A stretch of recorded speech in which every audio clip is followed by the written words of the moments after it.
इश्क गर हो जाए तो चारा नहीं, इश्क गर हो जाए तो चारा नहीं, मोहम्मद पे सिर्फ मुसलमान का इजारा तो नहीं।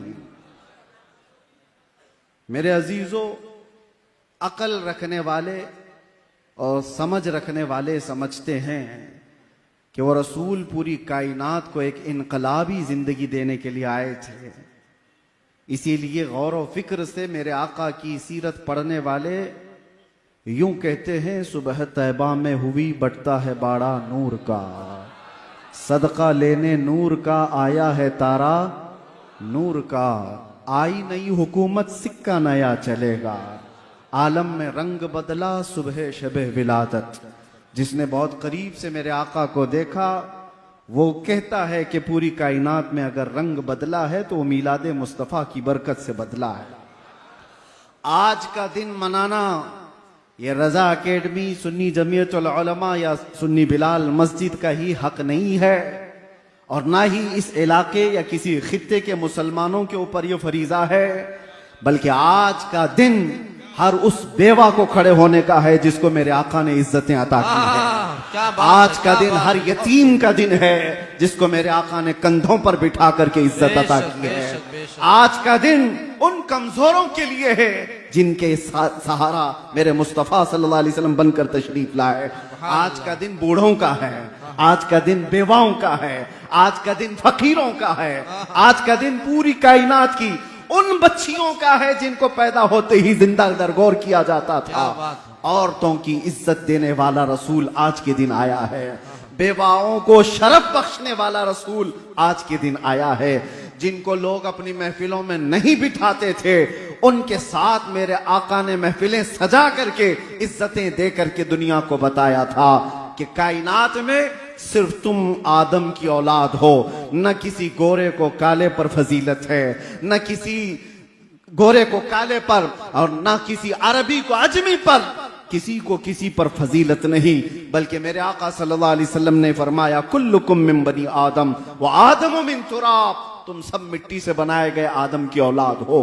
पूरी कायनात को यकसा बनाने वाला, इक्विलिटी का हकीकत में दर्स देने वाला वो रसूल आज के दिन तशरीफ लाया है। आज पूरी कायनात को चाहिए था कि उस रसूल पाक सल्लल्लाहु तआला अलैहि वसल्लम का वो दिन मनाते। ये तास्सुब की निगाहें, ये तास्सुब के चश्मे जिन्होंने पहने वो हुजूर से दुश्मनी करने लग गए, वरना हकीकत तो ये है मेरे अजीजों, गैर मुस्लिमों ने भी जब पढ़ा है, अंग्रेज मुअर्रिख है उसने लिखा है पूरी कायनात में इंसान को इंसानियत क्या है पता चली है तो ये 20 अप्रैल के बाद पता चली है। ये हमने नहीं कहा, अंग्रेजों की लिखी हुई तारीख है। उस रसूल पाक सल्लल्लाहु तआला अलैहि वसल्लम के आने के बाद एक दो मैदान में नहीं, दुनिया के हर मैदान में इनकलाब आया। आज हम किसी रेवोल्यूशन को देख करके, इनकलाब को देखकर किसी एक शख्सियत को याद करते हैं। मिसाल के तौर पर यहां हिंदुस्तान में बहुत सारी शख्सियतें पहचानी जाती हैं। तहरीक आजादी को लेकर के जिन शख्सियतों को हम याद करते हैं उनका मैदान है आजादी की तहरीक चलाना, हिंदुस्तान को अंग्रेजों से आजाद कराना। उनकी शख्सियतें मशहूर हैं, सब जानते हैं। वो हिंदुओं में भी है, मुसलमानों में भी है, क्रिश्चियनों में भी है। तो वो तहरीक आजादी उनका एक मैदान था, उसके वो इनकलाबी थे। कुछ वो लोग हैं जो जिहालत से निकाल करके इल्म के मैदान में एक इनकलाब लाने की कोशिश करते रहे। कुछ वो हैं जो बादशाहत को खत्म करके डेमोक्रेसी को लाना चाहते थे, जमहूरियत को, वो उनकी इनकलाबी शख्सियत है। कुछ वो हैं जो कम्युनिज्म को लाए। दुनिया का एक एक मैदान है जिसमें उन्होंने इनकलाब लाया। ये सिर्फ कायनात में तने तनहा मोहम्मदुर रसूलुल्लाह की जात है जो पैदा होने से लेकर कब्र में जाने तक इंसान की हर जरूरत में इनकलाब लाकर दिखाया। जब मेरे आका मदीने में तशरीफ लाए थे तो सिर्फ 6 लोगों को लिखना आता था, सिर्फ 6 लोग कलम पकड़ना जानते थे। 10 साल के बाद जब मेरे आका दुनिया से तशरीफ ले जा रहे थे तो 80,000 लोगों को लिखना आ चुका था। इल्म का इनकलाब इस दुनिया में इससे बड़ा कौन लाया है। मेरे अजीजों, एक सहाबी हैं, इनकलाब की बात आई है तो कहते हैं या रसूल अल्लाह सल्लल्लाहु तआला अलैहि वसल्लम, जमाने जाहिलियत की हमारी दो चीजें ऐसी हैं जिसको याद करके हमें हंसी भी आती है और रोना भी आता है। कुछ बातें ऐसी हैं जिनको याद कर हम हंसते हैं, कुछ बातें ऐसी हैं जिनको याद कर हम रोते हैं। उस सहाबी ने जब ये कहा, मेरे आका सल्लल्लाहु तआला अलैहि वसल्लम पूछते हैं कौन सी बातें जिस पर तुम रोते हो और जिस पर तुम हंसते हो? वो सहाबी कहते हैं हंसने की बात तो ये है कि हमें अक्ल और शऊर नहीं, हमको किसने पैदा किया, हमारा राज़िक कौन है, हमारा खालिक कौन है, इसका शऊर नहीं था। तो हमने अफवाहों पर यकीन करते हुए अपने अपने खुदा बना लिए थे। आटे के खुदा बनाते थे और आटे का खुदा बनाकर सफर में भी लेकर के चलते थे।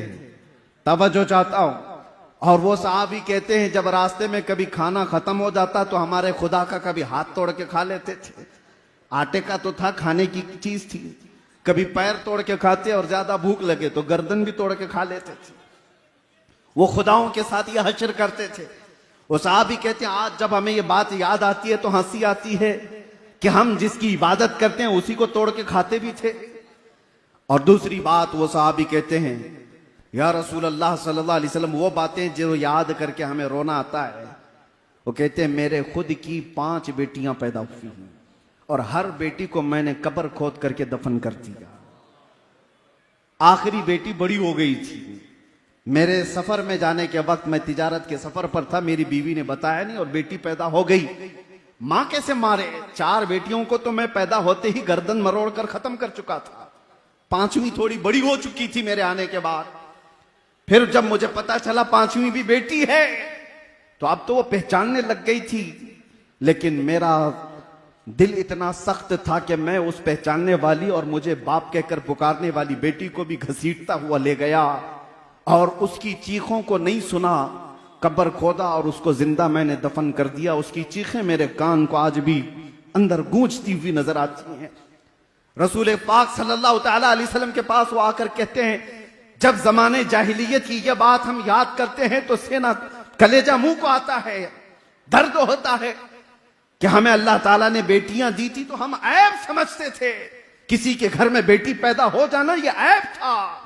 या रसूल अल्लाह, आप जो तशरीफ लाए, आप जो तशरीफ लाए, मिंबर पर खड़े होकर मेरे मुस्तफा ने फरमाया जिसकी एक बेटी हो और वो उसे हुस्न अदब देकर सही जगह शादी कर दे, मेरे आका फरमाते मैं उसका हाथ पकड़ करके जन्नत में ले जाऊंगा। दुनिया वालों आज भी सुनो, जो नाक भौं सकेड़ते हैं, आज भी बेटियों के पैदा होने पर आज भी अज़मत मुस्तफा सल्लल्लाहु तआला अलैहि वसल्लम एक बार पढ़ो तो समझ में आ जाए। हम हिंदुस्तान में रहते हैं, आपको पता है यहां पर कानूनी जुर्म है किसी के भी हमल के अंदर कोई चीज डॉक्टर बता दे। 5 महीने 6 महीने का जब हमल हो जाता है तो डायग्नोस किया जाता है, सोनोग्राफी होती है, सीटी स्कैन होते हैं। डॉक्टर्स इतना तो मालूम कर लेते हैं कि पेट में बच्चा लड़का है कि लड़की है, लेकिन पूरे हिंदुस्तान में आप देख लें ये गैर कानूनी है मालूम करना। क्यों? इसकी वजह क्या है? हमने तो हमारे कुछ साथियों से पूछा इंग्लैंड वगैरह में, कहा कि वहां तो डॉक्टर्स बता देते हैं कि बच्चे के आने की तैयारी कर लें। कहा हमारे यहां तो बहुत बड़ा जुर्म है, हॉस्पिटल्स में लिखा हुआ होगा कि अगर पूछ भी ले तो उस पर कानूनी जुर्म का मुकदमा दायर हो सकता है, उस पर फाइन है कि पेट में क्या है। मैंने मालूम किया तो पता चला आज भी यहां पर हामिला औरतें जाकर डॉक्टर से पूछती हैं, अगर डॉक्टर ने बता दिया बेटी है तो वो हमल को गिराने की बात करती है। आज भी ये इस तरक्की याफ्ता दौर में जब ये बातें हैं, कानून क्यों है आज कि हमल के अंदर जो चीज मौजूद है पेट के अंदर बताना गैर कानूनी क्यों है? इसलिए कि आज भी वो मानसिकता के लोग मौजूद हैं जो पेट में बच्ची को पाते ही 5 महीने और 6 महीने का हमल अबॉर्शन करा दिया जाता है, गिरा दिया जाता है। और आज से 1400 साल पहले इस नहुसत को मेरे आका ने कदमों से रौन दिया था। और एक नहीं, आपको यह भी मैं बताऊं, रसूल करीम सल्लल्लाहु तआला अलैहि वसल्लम के लिए एक बड़े दानिश्वर ने क्या खूब कहा, हुजूर बेटों के भी बाप हैं, हुजूर बेटों के भी बाप हैं, लेकिन बेटियों के बाप रहना सुन्नत, बेटों का बाप होना सुन्नत। होना और रहने में फर्क है। हुजूर बेटों के बाप तो हुए, लेकिन सारे 3 बेटे मेरे आका के पैदा हुए और बचपन में इंतकाल कर गए, लेकिन बेटियां 4 हुई और चारों जवान हुई। और चारों जवान शादियां भी हुई। तो हुजूर की सुन्नत ये बताई गई, बेटियों का बाप रहना सुन्नत। मेरे आका सल्लल्लाहु तआला अलैहि वसल्लम ने दुनिया को यह मिजाज दिया, जिसको तुम गला घोंट करके दफन कर दिया करते थे, यह हकीकत में बेटियां तुम्हारे लिए अजाब नहीं है। एक बार मेरे आका किसी जगह से गुजर रहे थे, एक सहाबी कहते हैं रात का वक्त था, एक घर पर बहुत तेज रोशनी आसमान से उतरती दिख रही थी। वो रोशनी है जो साहबे बसीरत देखते हो।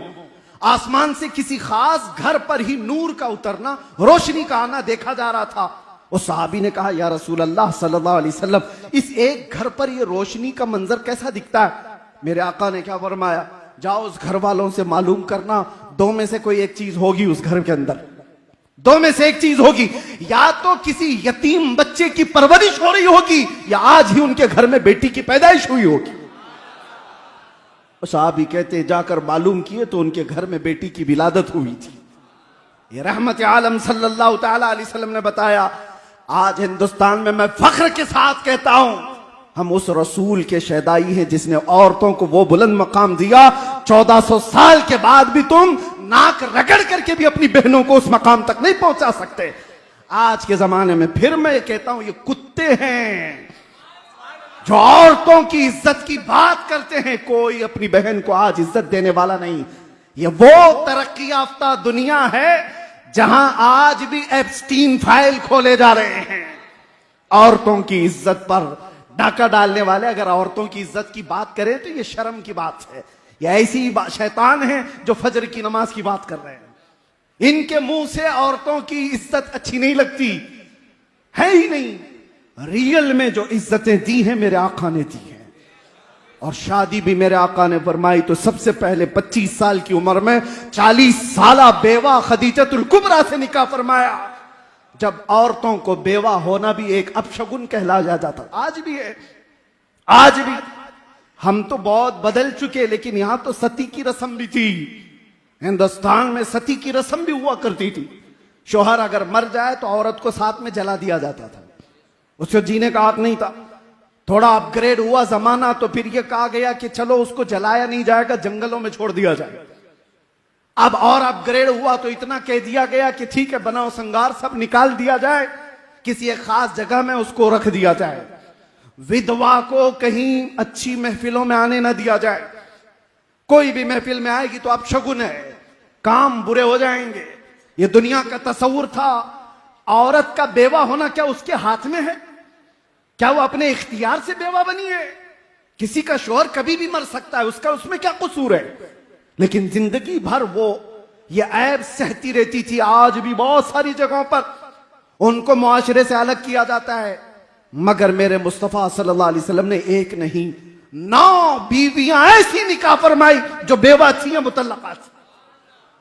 मेरे आका सल्लल्लाहु तआला अलैहि वसल्लम ने ये जो इज्जत अता फरमाई, औरतों की बात मैं कर रहा हूं, ये तो एक हिस्सा है।